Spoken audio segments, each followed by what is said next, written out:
Hello and welcome to video 2 in the master course, the 7 things that all energetically aware people need to know. Now you're in the right place to access more of your natural powers, strength, potency, and energetic awareness, as well as understand more about the nature of this reality, which has been designed to hide your powers from you and to make you feel small. And once you start stepping into more of your natural powers and potencies, you'll not only create a better life for you, you'll create better lives for everyone around you, and even create a better world. And that's the world I want to live in. I'm Max Riggs, your dynamic change coach. I'm a best-selling author, speaker, teacher, and energetic healer. And previously, this information I'm sharing with you was only available in my paid classes or working with me privately one-on-one. But this information is so powerful and so needed for energetically aware people just like you, I'm giving it to you because I want you to have it, whether you work with me in the future or not. And if you do see value in these videos, at the final video, I'll be sharing with you a way that you can work with me in the future. Okay, but let's just jump right into this.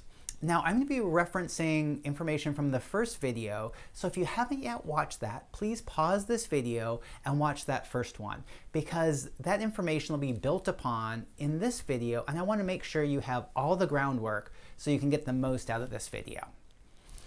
And in the first video, we talked about 3 things. So one is that life can be harder for energetically aware people. And we talked about the reasons for that. Like, for example, you perceive more than just on the surface. You perceive the emotions behind what people are saying. You perceive energies. And there are other things going on there too that you're interacting with.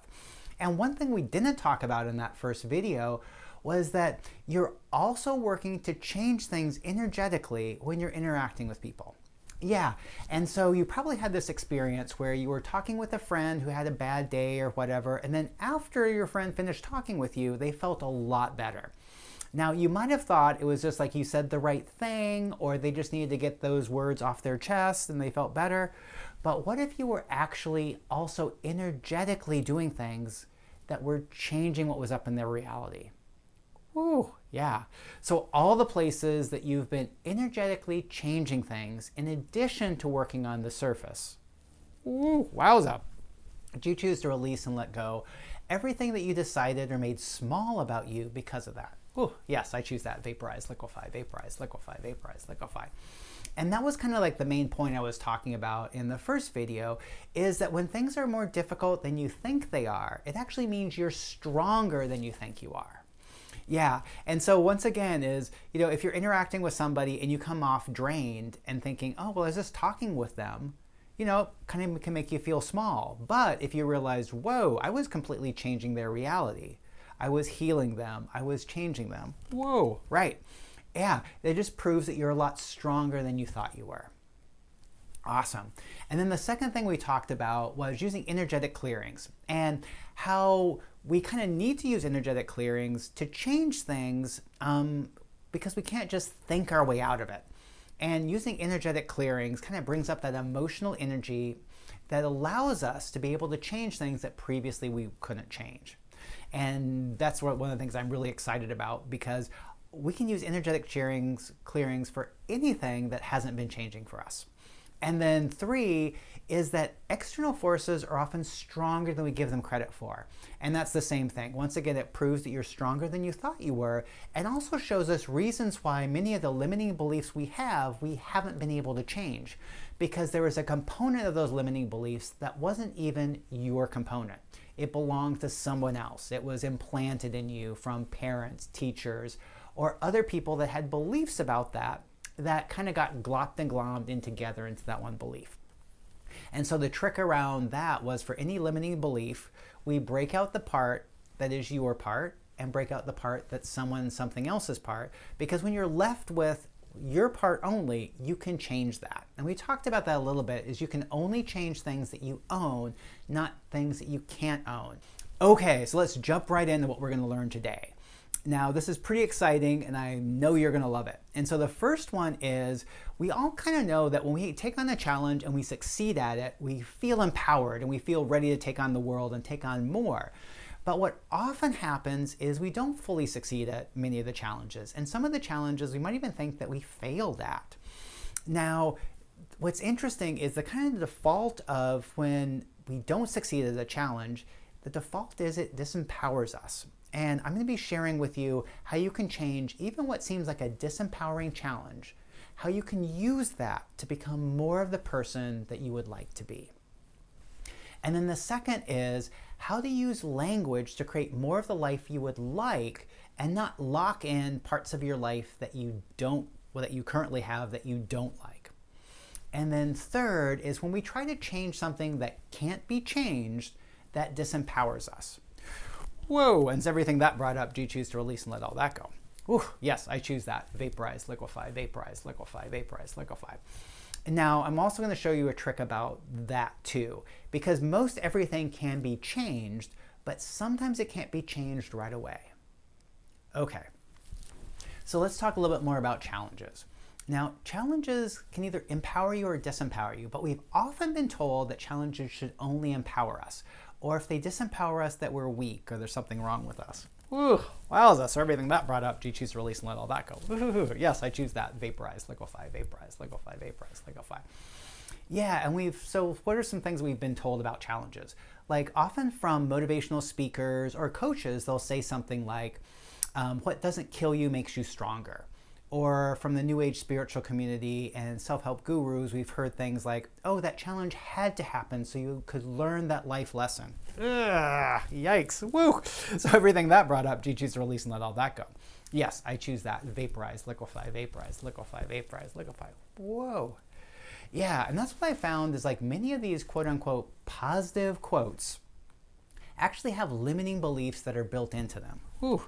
Yeah, so all the quotes that you thought were positive, that thought were helpful to your life, that actually aren't. Ugh. Do you choose to release and let all those go? Yes, I choose that. Vaporize, liquefy, vaporize, liquefy, vaporize, liquefy. Yeah, and so what I got about challenges, and I've done a lot of study on this because I've been trying to figure out why can one challenge that seems to completely break a person, after they've had that challenge, they're never the same again. And a similar type of challenge can seem to like really empower a person, having them strive to become an even a more amazing person than they were before that challenge.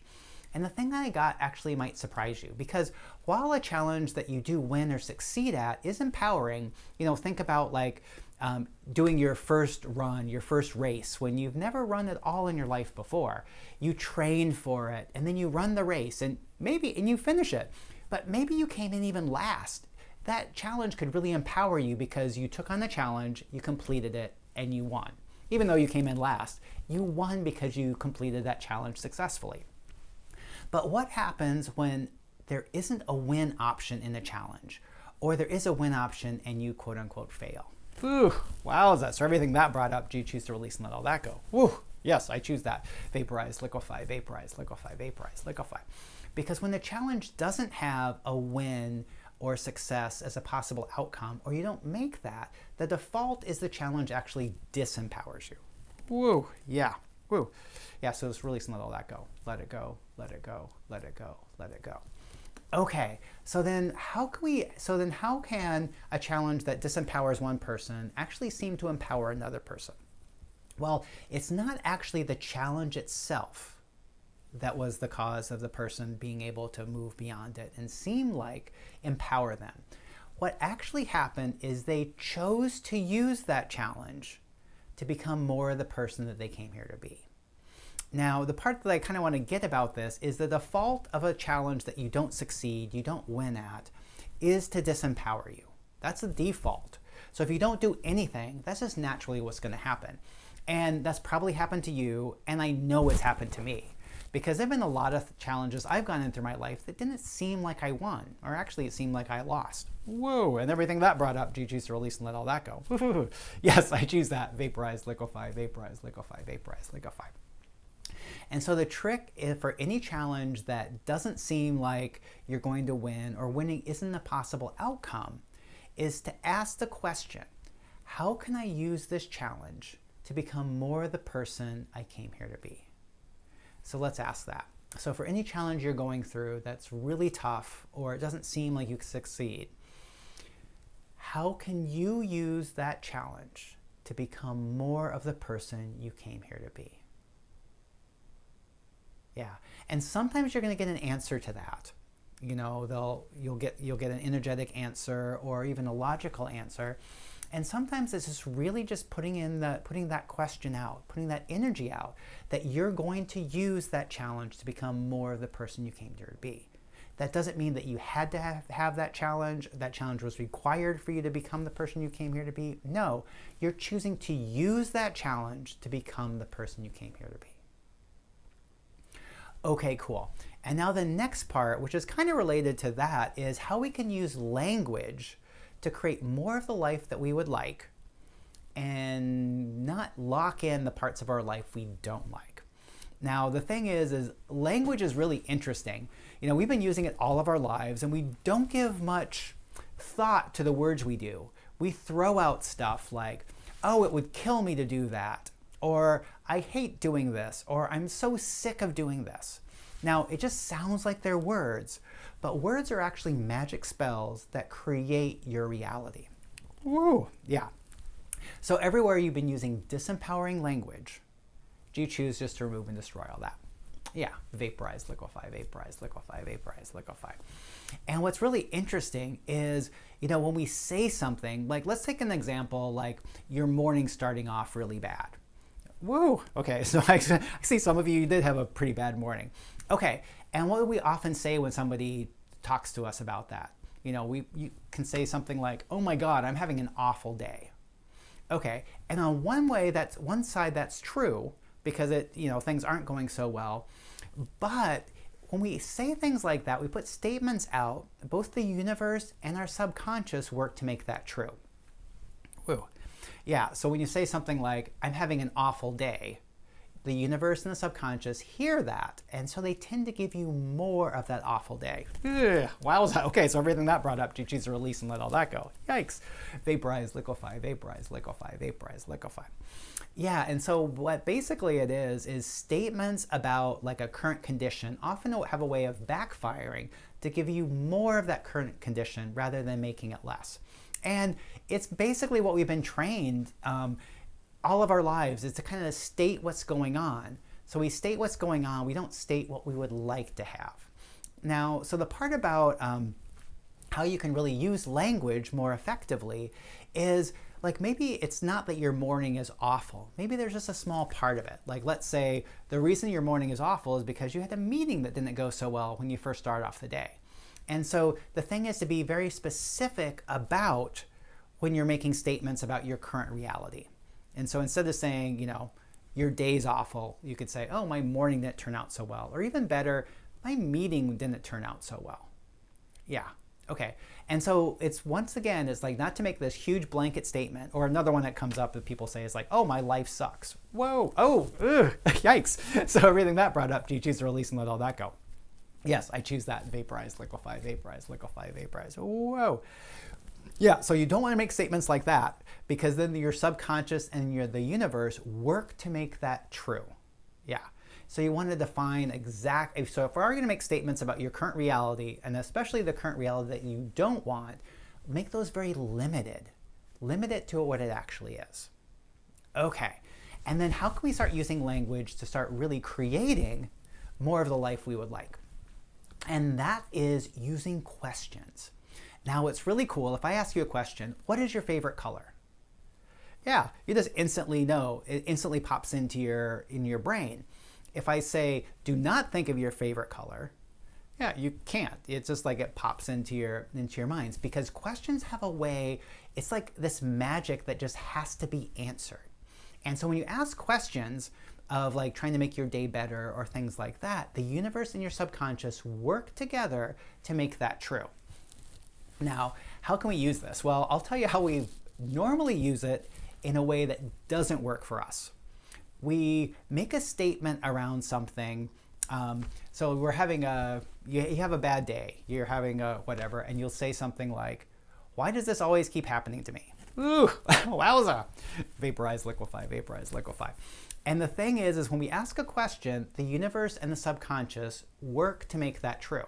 And so if you ask a question, you know, okay, well, why is my life so awful? Or why am I having a bad day? Just, I mean, even if you're not really, there's no really reason for it, you can come up with a whole bunch of answers, and the universe and your subconscious can come up with even more answers to make that true. Ooh, wowza. So everything that brought up, do you choose to release and let all that go? Yeah, vaporize, liquefy, vaporize, liquefy, vaporize, liquefy. Whoa. And that's how we can, like, we tend to ask like questions that perpetuate our current reality, our current life.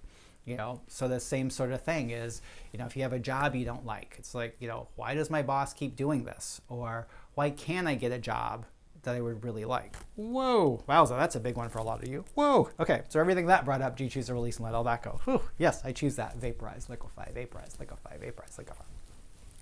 Because even if you actually could get a job that you really would like, there are potentially a lot of reasons why that might make it more difficult. But when you ask something like a question like that, why can't I get a job I would really like? The universe provides you with more of those answers. Okay, so now you know not to focus in on the current situation of what you don't want, and to start thinking about and asking questions or even making statements on towards a future reality that you do want. And so one of the things I really want to point out is that the universe and your subconscious don't understand negatives. So you need to state everything in the positive, otherwise you might get what you don't want. So for example, in our job situation, if you said something like, I don't want another bad boss, the universe and the subconscious hears you say, you want another bad boss. Yikes, so everything that brought up, do you choose to release and let all that go? Woo! Yes, I choose that. Vaporize, liquefy, vaporize, liquefy, vaporize, liquefy. Wowza. Yeah, and so what you want to do is just state it in a different way. And so for that boss example, it'd be like, I would like a boss that treats me with respect. Because the universe and the subconscious, they get that. They're not going to misinterpret that part. Cool. Yeah, so all the places that you've been using negative language or asking for what you don't want instead of what you do want, whoa, wowza, do you choose to release and let all that go? Yes, I choose that. Vaporize, liquefy, vaporize, liquefy, vaporize, liquefy. Whoa.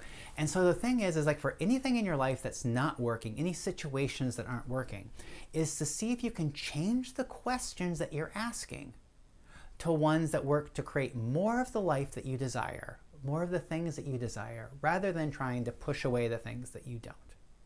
Okay, and so in this part, where I'm going to be talking about when you try to change something that actually can't be changed, the default is it disempowers you. And what that actually means is we're often trying to change something that's too big, and what we really need to do is break it down into smaller pieces. Now, I know this sounds like a little bit off because working with energetic clearings and energy workers, we've seen miracles happen, or many of us have. And if you haven't seen them, you just know that they are possible. And one of the things that we often think of is if a miracle is possible and it doesn't happen for us, there's something wrong with us. Whoa, wowza, yeah. So everywhere that you didn't have the miracle that you wanted, whoa, whew, wow. And everything you decided that meant about you that it actually doesn't, do you choose just to release and let all that go? Yeah, I choose that. Vaporize, liquefy, vaporize, liquefy, vaporize, liquefy. Wow. Yeah, because it really doesn't mean anything about you. If somebody has the same sort of issue that you do and they had an instant miracle and you didn't. Wow, and everything that still brings up, do you choose to remove and destroy all that? Yes, I choose that. Vaporize, liquefy, vaporize, liquefy, vaporize, liquefy. Because everybody's journey is different. Everyone's healing journey, everyone's empowerment journey is different. Yeah. Ooh, and everywhere your healing journey seems more difficult than everyone else's. Wow. Oh, yikes. Do you choose to release and let all that go? Yes, I choose that. Vaporize, liquefy, vaporize, liquefy, vaporize, liquefy. Whoa. Yeah. And what if we could do some things to make that empowerment journey, that healing journey, easier for you? Yeah. Oh, wow. I can just feel the bodies relax on that one. Yeah. Cool. Yeah. And so what all this stuff basically comes down to is for anything that's not changing, most likely we just have to break it into a smaller piece. And many of the things that we've decided we want to change, we kind of bring in or group in more things on there than just one. So basically what it comes down to is we really can only change one thing at a time. Ooh, wowza. So everything that brought up, do you choose to release and let all that go? Yes, I choose that. Vaporize, liquefy, vaporize, liquefy, vaporize, liquefy. And actually I'm going to say that's an oversimplification. We can change more than one thing at a time, but when something's not changing, the first thing is to break it out into smaller pieces. So how does this work? Well, once again, it often works by asking the wrong questions. We notice something that's missing in our life or something that's not exactly what we would like. And then we ask the questions like, why does this happen to me? And like we talked about in the previous point, is the universe in your subconscious starts giving you more and more answers. And some of those answers are more limitations. Like if you're not happy one day, it's like, why am I not happy? You ask that question, okay, and the universe and the subconscious are going to answer that. Why are you not happy? Oh, well, you don't have the partner you would like. You don't have the job you would like. You have all these traumas from the past you're trying to get rid of. And so pretty soon you have this one big group of things that seems like it's one thing. And one of the things that I found is that no one, even the most powerful guru who seems like they have their whole life together, if they put all their life challenges into one thing, they couldn't change it. So everywhere you've put many challenges together and tried to change that all at once, whoa, wowza, do you choose to release and let all that go? Yes, I choose that. Vaporize, liquefy, vaporize, liquefy, vaporize, liquefy. And it's kind of like, I think we've all had that experience. We tried to move a really heavy box, like a box full of books, and you couldn't even move it. So what do? Well, you don't just keep struggling at it trying to move it. Well, maybe you do for a little bit. But then eventually you go, okay, I have to take some things out of this box. You take some things out of this box. You try to lift it. You can't lift it. You take some more things out. And then you're able to lift it up. And that's what I'm going to recommend is for any challenge or anything that you're really trying to change, you can break it into smaller pieces that actually can be changed. Okay. And the part is like, once again, is like if you're trying to move this big box of books and you can't move it, it makes it feel like you're small. But then when you start taking things out, you start to reclaim your power. So everywhere you tried to change a problem or change a situation that was actually bigger, it was actually multiple situations, multiple challenges put together. Ooh, there we go, multiple challenges put together. Wow. And you made yourself wrong because you couldn't change what you thought was one thing when it was actually multiple things. Ooh, do you choose to release and let all that go? Yes, I choose that. Vaporize, liquefy, vaporize, liquefy, vaporize, liquefy. Wow, that was a lot of information. So thank you for staying with me. And in this video, we talked about three main things. And the first one was that a challenge, if you don't win or succeed at it, the default is it disempowers you. And we talked about how you could change even a disempowering challenge into one that works for you by asking the question, how can you use this challenge to become more of the person you came here to be? And then we also talked about how to use language in a way that creates more of what you would like in your life and removes what you don't want in your life. We talked about not using or limiting blanket statements like, I had a terrible day, and being more specific about that to what it actually was. Oh, I had a bad meeting, or the meeting didn't go the way I would like. And then also how to ask questions to ask for more of what you would like, but remember to not use negatives because you might get what you don't want if you're using negatives. Okay, and then the third part was, for anything that's not changing that you would like to change, how can you break it down into smaller components that actually you can change? Awesome. So now I want to know a little bit more about you. How was this video for you? Did you have some questions, some comments? Were there some areas that you're going to apply to your life right away?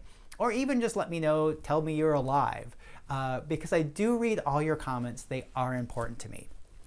And if you like this video and got value from it, please share it with 3 of your friends, because the more people we have on the empowerment path, the more people we have working together to create a better life for themselves and for each other, it makes it so much easier for all of us. Now, in the next video, and I'm pretty excited to share the information with you around that, is the part that kind of brought it all together for me. It was the final missing piece of why things in my life were so difficult, and why when I started to really step up to create a better life, it seemed like I had so many blocks or things got in my way. And that is the energetic forces that resist our growth. And I'll be sharing with you about that and then what you can do to change that. So I'm Max Riggs. Look forward to seeing you in the next video. Bye for now.